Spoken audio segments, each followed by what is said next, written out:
Cyber warfare is another major challenge. We see China, Iran, North Korea, Russia continue to enhance their capabilities in cyberspace, and the United States of America really needs to clarify a cyber doctrine, in my opinion. If someone launches a cyber attack against us, we ought to have mutually assured destruction associated with that.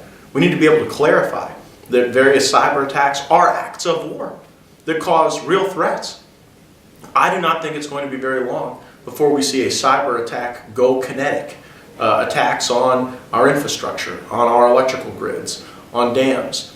And we need to be thinking now about our execution strategy and ensuring we're prepared. Well, let me ask you that. I mean, obviously there's a bunch of, I wouldn't say rogue nations, but there's enemies of the United States, i.e. Russia, North Korea, as you mentioned, and China.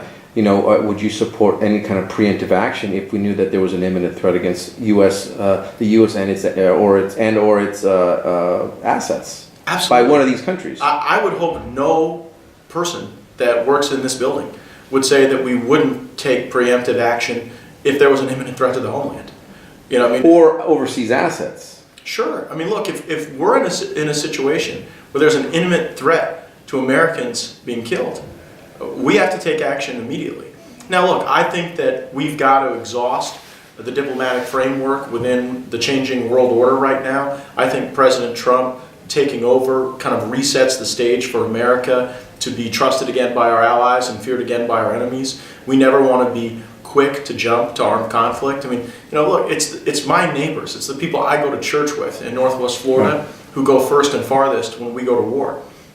We cannot continue to live in a world where America is diminishing in its role and our adversaries pursue a more aggressive hegemony. I mean, you look at the extent to which Iran is tied to the Shia militias in Yemen, threatening Saudi Arabia, threatening shipping lanes. Iran believes they've got this kind of neo-Ottoman empire dynamic to their foreign policy that destabilizes Israel and the entire Middle East. On his take on what President Trump said last year, he told me specifically that he's all for all options being on the table when it comes to advanced interrogation. He's for all of it.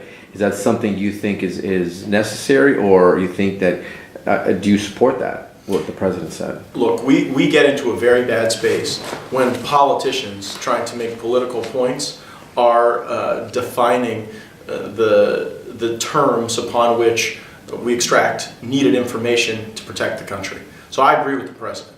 We ought to have every option on the table when it comes to advanced interrogation techniques. And, heaven forbid, we have to have an I told you so moment where we could have gotten information, but we didn't because being politically correct was more important than protecting Americans. I hope we never have that circumstance occur, but it's going to require being a lot tougher as a country, and I think the president's going to do that.